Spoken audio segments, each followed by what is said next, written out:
सब लोग उन दोनों को तन्हा छोड़कर जा चुके थे। अब कमरे में सिर्फ और सिर्फ इज़ा और दामियार ही थे। वो उसके पास बैठी थी और दामियार उसे देख रहा था। दामियार इस तरह से क्या देख रहे हैं? उसे मुसलसल खुद पर निगाहें जमाए देख उसने पूछा था, देख रहा हूँ कि मेरी बीवी कितनी खूबसूरत है, या फिर मेरी जुदाई में इतना निखार आ गया। उसकी निगाहें अब तक उसके चेहरे का तवाफ कर रही थी। जुदाई के दिन मुझे याद ना दिलाएं। आप अंदाज़ा नहीं लगा सकते कि ये दिन मेरी ज़िंदगी के सबसे ख़राब दिन गुजरे हैं। हर वक्त यही डर लगा रहता था कि अगर आपको कुछ हो गया तो क्या होगा इज़ा? अगर मुझे कुछ हो जाता तो क्या होता? वो उल्टा उससे सवाल करने लगा। आप नहीं जानते कि क्या होता? वो उसका चेहरा देखते। नहीं, मैं कैसे जानूंगा? तुम बताओगी तो मुझे कुछ पता चलेगा ना कि मेरी हमारी ज़िंदगी में कितनी अहमियत है। वैसे जिस दिन मुझे गोली लगी उस दिन तुम कोई बात कर रही थी, वही बात मुकम्मल कर दो। वो उसका चेहरा देखते हुए बोला। उसके चेहरे पर संजीदगी छाई हुई थी, किसी तरह की कोई शरारत नहीं थी। वो बिल्कुल सीरियस अंदाज में पूछ रहा था। कौन सी बात? इज़ा ने देखते हुए हैरत से कहा। वही जो तुम्हारी अधूरी रह गई थी, जो बात तुम मुझसे कर रही थी। तुम मुझसे कुछ कह रही थी और फिर मुझे गोली लग गई तो वो बात अधूरी रह गई। उसकी आंखें मुसलसल उसके चेहरे पर जमी थी। नहीं, मैं तो ऐसी कोई बात नहीं कर रही थी। वो मुकर गई थी। नहीं, तुम कह रही थी इज़ा याद करने की कोशिश करो, तुम बहुत अहम बात मुझे बता रही थी। उसने फिर से कहा। मुझे याद नहीं आ रहा आप किस बारे में बात कर रहे हैं। वो सर झुकाए अपनी मुस्कुराहट रोकते हुए बोली। ऐसा नहीं था कि वो उसे तड़पाना चाहती थी, बस अब उसकी हिम्मत नहीं हो रही थी फिर से अपनी फीलिंग्स उसे बताने की।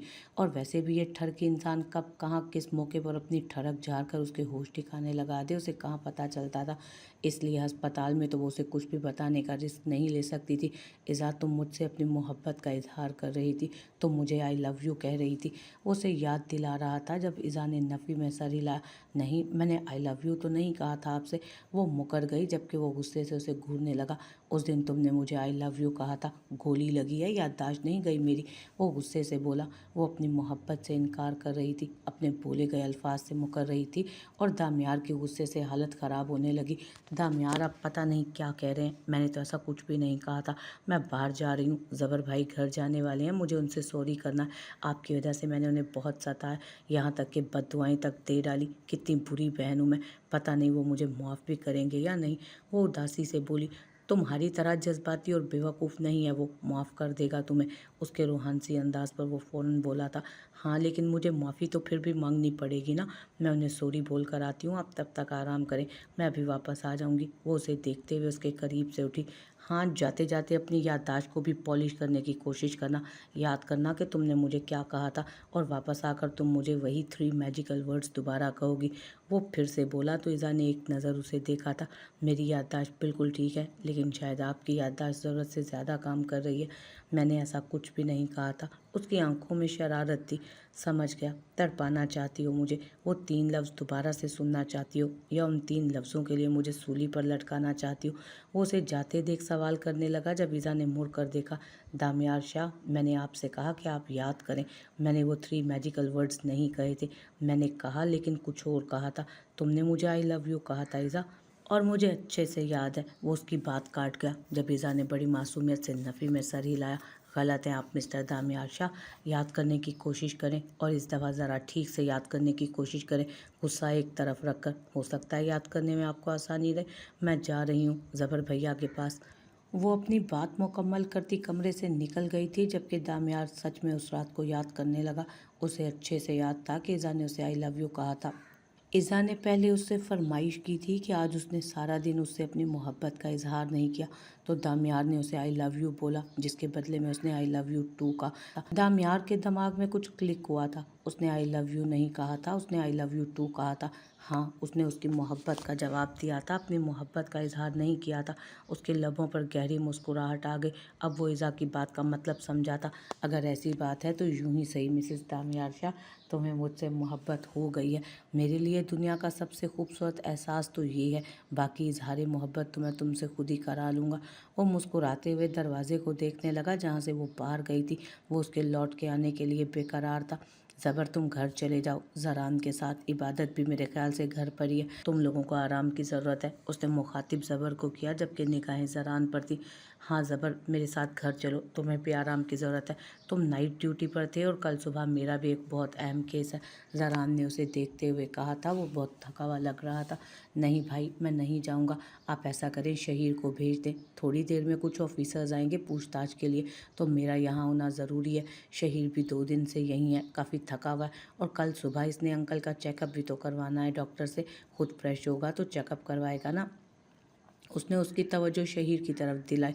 मैं तो कहता हूँ तुम तीनों ही चले जाओ, मैं हूँ ना यहाँ इज़ा के साथ, मैं सब कुछ हैंडल कर लूँगा। बारिक ने फिर से कहा, नहीं हरगिज़ नहीं, मैं आपको यहाँ छोड़कर कहीं नहीं जाऊँगा। मैं तो कहता हूँ तुम तीनों ही चले जाओ, मैं हूँ ना यहाँ इज़ा के साथ, मैं सब कुछ हैंडल कर लूँगा। बारिक ने फिर से कहा, नहीं हरगिज़ नहीं, मैं आपको यहाँ छोड़कर कहीं नहीं जाऊँगा। ज़बर ने फ़ौरन इनकार कर दिया, जबकि उसके इनकार पर उसने शहीर और ज़रान को देखा। ठीक है भाई, हम लोग चले जाते हैं। आप और ज़बर कल दोपहर में घर जाकर आराम कर लीजिएगा, ज़रान ने कहा। जब ज़बर को ढूंढते इज़ा भी वहाँ आ गई। ज़बर भाई, मुझे आपसे कुछ बात करनी है। इज़ा ने ज़बर को ही मुखातिब किया था, जो हाँ में सर हिलाता उसके पास आ गया था। ज़बर भाई, मुझे आपसे कुछ बात करनी है। इज़ा ने ज़बर को ही मुखातिब किया था, जो हाँ में सर हिलाता उसके पास आ गया था। बोलो, वो उसे देखते हुए कहने लगा तो वो सर झुकाए, आंखों में आंसू ले आई। उसके इस तरह से आंसू बहाने पर ज़बर के दिल को कुछ हुआ। उसने मुस्कुराकर अपनी बाहें फैलाईं तो अगले ही लम्हे वो उसके सीने में छुप सी गई, और फिर ऐसे रोना शुरू किया कि चुप होने का नाम नहीं ले रही थी। मैं बहुत बुरी हूँ ना ज़बर भाई, बिना कुछ भी जाने, कुछ भी समझे मैंने आपके बारे में इतना ख़राब बोल दिया। कैसे बददुआएं दे रही थी आपको, इतना फजूल बोला मैंने। सच्चाई जानने की कोशिश तक नहीं की, बस एक बात सुन ली तो उस पर मोहर लगा दी। मेरा दिमाग बिल्कुल भी काम नहीं करता। वो उसके सीने से लगे रोए जा रही थी, जबकि ज़बर अपनी ही शान में उसकी घोर फिशानियाँ सुनकर अपनी मुस्कुराहट रोके खड़ा था। इसमें तो कोई शक नहीं था, तुम सच में बहुत बड़ी डफर हो, बेवकूफ़ हो, और अकल नाम की कोई चीज़ नहीं है तुम में। एक दफ़ा जो तुम सुन लेती हो उस पर पक्की मोहर लगा देती हो, किसी चीज़ को समझने की कोशिश ही नहीं करती। तुम्हारा दिमाग नहीं, उल्लू का घर है, जिसमें अक्लमंदी वाली कोई भी बात समाती ही नहीं है। लेकिन क्या करूं, अब तुम मेरी बहन हो तो झेलना तो पड़ेगा ना तुम्हें। वो अपनी मुस्कुराहट दबाए बोल रहा था, जबकि पास खड़े वो तीनों भी हंस रहे थे। ज़बर, अब ये कुछ ज़्यादा हो रहा है, तुम हमारी बहन की शान में इतनी बड़ी गुस्ताखी नहीं कर सकते। ज़रान ने उसे गर्दन से पकड़कर पीछे हटाया। नहीं ज़रान भैया, इन्हें बोलने दे, गलती जो हो गई है मुझसे, मौका मिल गया ना इन्हें भी बातें सुनाने का। वो मुंह बनाती बोली थी, और जो तुम इतनी बातें सुना गई थी उसका क्या। ज़बर तो तड़प ही उठा था उसकी मासूमियत पर। वो तो बस प्यार मोहब्बत में मैंने बोल दिया। उसने दांतों की नुमाइश की, ऐसी की तैसी तुम्हारे प्यार मोहब्बत की। प्यार मोहब्बत में मुझे बद्दुआएं दे रही थी, वो भी उस आदमी के लिए। ज़बर ने उसे देखते हुए फिर से कहा, वो आदमी मेरा शोहर है। इज़ा उसकी बात काटते बोली, और तुम्हारा वो शोहर जहर लगता है मुझे। उसने खुले अल्फाज में अपने ख्यालात बयान किए थे। तो मैं कौन सा कह रही हूँ आप उसे शर्त समझें, तो मैं कौन सा कह रही हूँ आप उसे शरबत समझें। अब जैसा भी है, जो भी है, बहनोई तो है ना आपका, बर्दाश्त करें। वो उसके बाजू के साथ लटके हुए बोल रही थी, जबकि बर्दाश्त करने वाली बात उसने चारों को देखकर कही थी। ज़रान ने कंधे उचकाए, जैसे कह रहा हो कि कर तो रहे हैं। बाकी बारीक, शहीर और ज़बर ने बज़ाहिर कोई जवाब ना दिया, लेकिन बर्दाश्त तो वो भी कर रहे थे। अच्छा ठीक है, मैं और शहीर घर जा रहे हैं। ज़रान ने टॉपिक चेंज किया। बारिक भाई और ज़बर भाई को भी ले जाएं, इतने दिनों से यहाँ मेरे साथ खुआर हो रहे हैं, इन्हें भी आराम की ज़रूरत है। वो उन दोनों को देखते हुए बोली, आराम की ज़रूरत तो तुम्हें भी है ईज़ा, हमारे साथ चलो, कल सुबह वापस आ जाना। शहीद ने उसे देखते हुए कहा, जब उसने नफ़ी में सर हिलाया। वो जो अंदर जिन बैठा है ना, उसे मेरे अलावा और कोई नहीं संभाल सकेगा। वो मुस्कुराते हुए बोली तो चारों ने साख्ता कह कहा लगाया। हाँ, ये सच था कि दामियार शाह ने कहा किसी के काबू में आना, लेकिन तुम क्या इतने दिनों तक यहीं अस्पताल में पड़ी रहोगी? तुम्हें भी आराम की ज़रूरत है। वो उसे देखते हुए बोले, हाँ भाई, लेकिन मेरे आराम का ख्याल तो रखा जा रहा है ना। घर जैसा माहौल नहीं है, लेकिन कुछ दिन तक मैं एडजस्ट कर लूँगी। वो उन्हें देखते हुए बोली, जबकि उनकी शक्लों पर साफ लिखा था कि वो उनमें से कोई भी नहीं चाहता था कि वो यहाँ रहे। चलो ठीक है, जैसे तुम्हारी मर्ज़ी। बारिक ने बात ख़त्म कर दी, जबकि ज़रान और शहीर घर के लिए निकले, और बारिक और ज़बर के लिए रूम मौजूद था। अरे दामियार, आप तो जाग रहे हैं, मुझे लगा आप सो गए होंगे। वो अंदर दाखिल होते हुए उसे देख रही थी, जो निगाहें अब तक दरवाजे पर जमाए उसके आने का इंतज़ार कर रहा था। मैंने तुम्हें तुम्हारे भाई को सॉरी बोलने के लिए भेजा था, वहाँ पर जमने के लिए नहीं। इतनी देर लगा दी आने में। एक छोटा सा सॉरी बोलने में इतना टाइम लगता है क्या? वो उसके अंदर आने पर खफगी का इजहार करते बोला था, यकीनन ये आधा घंटा उसने जलते अंगारों पर गुजारा होगा। वो बातें करने में देर हो गई। शहीर भाई और जरान भाई घर चले गए हैं, बारिक भाई और जबर भाई यहाँ मौजूद हैं। वो उसके पास बैठते हुए बोली, ये मेरा सवाल नहीं, मैं ये पूछ रहा हूँ कि एक छोटा सा सॉरी बोलने में तुमने आधा घंटा वेस्ट कर दिया। जल्दी नहीं आ सकती थी? कब से यहाँ इस बिस्तर पर पड़ा तुम्हारा इंतज़ार कर रहा हूँ मैं। वो अब भी काफ़ी सख्ती और नाराज़गी से बात कर रहा था। वो उसकी नाराज़गी समझ पा रही थी। यकीनन वो यहाँ बिस्तर पर पड़े पड़े उकता रहा था। अरे बस बाबा, थोड़ी सी देरी तो हो गई, छोड़ें। ये बताएं अब कैसा फील कर रहे हैं? दर्द वगैरह तो नहीं हो रहा ना? डॉक्टर को बुलाऊं? वो उसके पास ही कुर्सी रख कर बैठ गई। कोई ज़रूरत नहीं है मुझे किसी डॉक्टर की, बिल्कुल ठीक हूँ मैं। सिर्फ तुम्हारी ज़रूरत है। और दर्द हो रहा है यहाँ, इस दिल में दर्द हो रहा है। यहाँ मैं बिस्तर पर पड़ा हूँ और तुम अपने भाइयों से गप्पे लड़ा रही हो। दो चले गए हैं, बाकी दोनों को भी भेजो। मुझे कोई ज़रूरत नहीं है तुम्हारे भाइयों की। मैं तुम्हारे साथ बहुत खुश हूँ, और वैसे भी मेरा ख्याल रखना तुम पर फ़र्ज़ है, तुम्हारे भाइयों पर नहीं। तो वो यहाँ क्यों रुक गए हैं? भेजो उन्हें यहाँ से। वो ज़िद्दी लहजे में बोल रहा था। वो लोग आपकी अयादत के लिए रुके हैं, और फिर मैं यहाँ अकेली हूँ तो उन्हें मेरी फ़िक्र है कि अगर रात को आपकी तबीयत ख़राब हुई तो शायद मैं सब कुछ हैंडल नहीं कर पाऊँगी अकेले। आपको नहीं पता, जब आपको गोली लगी थी तब भी मैं सब कुछ अकेले नहीं कर पा रही थी। अगर भाई ना होते तो शायद मैं आपका ऑपरेशन ही करवाने की इजाज़त ना देती। मुझे कुछ समझ नहीं आ रहा था कि क्या हो रहा है। वो तो शुक्र है कि भाई आ गए वक्त पर, वरना आपका ऑपरेशन और लेट हो जाता और आपकी जान बचाना मुश्किल हो जाता। वो उसे समझाने की कोशिश कर रही थी कि उसके भाइयों का यहाँ होना क्यों ज़रूरी है। अब मैं बिल्कुल ठीक हूँ, मुझे तुम्हारे भाइयों के एहसानों की ज़रूरत नहीं है। तुम मेरे साथ हो, मुझे इसके अलावा और कुछ नहीं चाहिए। मेरी तबीयत भी बिल्कुल ठीक है, तुम्हें परेशान होने की ज़रूरत नहीं। तुम अपने भाइयों को भेज दो। वो उसे देखते हुए बोला, ठीक है, कल सुबह भेज दूंगी। वो मुस्कुराकर बात खत्म करने लगी।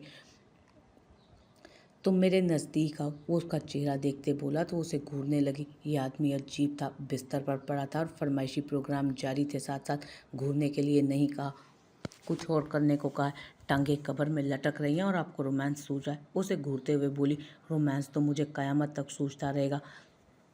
तुम अपने तरीके से करो, वरना मैं अपने तरीके से कर लूँगा। तुम्हें किस तो अच्छा नहीं होगा, तुम्हारे लिए फिर अच्छा नहीं होगा वो सब कुछ। दामियार बाहर आ जाएं, हालत देखें अपनी। वो उसे समझाते हुए बोली, क्या है मेरी हालत को एकदम हट्टा कटाऊँ? हाँ, लेकिन तुम बहाने बना रही हो। शोहर की ख्वाहिश पूरी ना करने वाली बीवी के लिए भी कुछ ना कुछ तो फरमाया ही गया होगा। वो फ़ौरन बोला, जी नहीं, इस तरह की फजूल ख्वाहिशात पूरी ना करने पर बीवी को किसी तरह का कोई गुनाह नहीं मिलने वाला, बेफिक्र रहे। वो उसकी बात काट गई।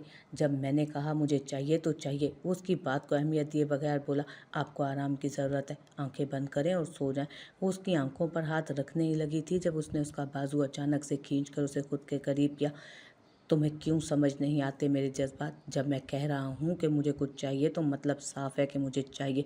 वो उसे खुद पर गिराए बोला, और बिना उसकी तरफ से किसी भी रिएक्शन का इंतज़ार किए वो उसके माथे पर लब रख गया था। अभी तो छोड़ रहा हूँ, लेकिन घर जाकर तुम्हारी सारी होशियारियाँ निकलवाऊंगा, और ख़ास कर ये तुम्हारे भाई की, जो ज़रूरत से ज़्यादा हमारी लाइफ में इंटरफेयर कर रहे हैं।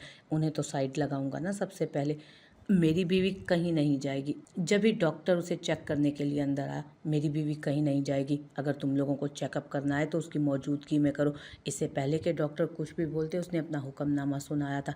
जी सर, हम उन्हें बाहर जाने के लिए नहीं कहेंगे, उनकी मौजूदगी में ही चेकअप हो जाएगा। डॉक्टर फ़ौरन बोला। उसके साथ पंगा वो लेना ही नहीं चाहते थे। उसकी धमकियाँ बहुत ख़तरनाक थीं।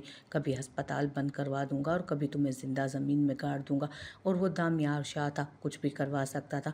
हाँ ठीक है, तो फिर अपना काम करो और निकलो यहाँ से। वो एहसान करने वाले अंदाज में बोला, जबकि डॉक्टर तो जैसे उसकी तरफ से जवाब का इंतज़ार कर रहे थे। फ़ौरन उसका चेकअप करने लगे। सर, आपके सीने पर दबाव डाला गया है क्या? डॉक्टर परेशानी से उसके सीने वाली जगह का चेकअप कर रहा था। इज़ा को याद आया, थोड़ी देर पहले दामियार के खींचने से उसका हाथ उसके ज़ख्म के बिल्कुल करीब लगा था। फ़िलहाल तो मेरे सीने का और दिमाग का दबाव तुम लोग हो, और मेरे रोमांस के बीच की हड्डी भी। वो कम आवाज़ में बोला, लेकिन इज़ा बिल्कुल पास खड़ी थी, इसलिए उसकी बात को काफ़ी आसानी से सुन चुकी थी। सर प्लीज़ आप कोशिश करें कि आपके ज़ख्म पर किसी तरह का कोई दबाव ना पड़े, वरना आपकी हालत ख़राब हो सकती है। डॉक्टर उसका मुआयना करते हुए बता रहा था तो दामियार ने इज़ा की तरफ देखा, जो यकीनन डॉक्टर की बातों को ज़रूरत से ज़्यादा सीरियस ले रही थी। हो गया या अभी भी कुछ बाकी है?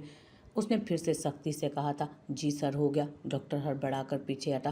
ہو گیا تو اب تم لوگ جاؤ یہاں سے۔ دامیار نے دروازہ دکھایا تھا انہیں، جبکہ ڈاکٹرز ایک دوسرے کو دیکھتے فوراً کمرے سے باہر نکل گئے۔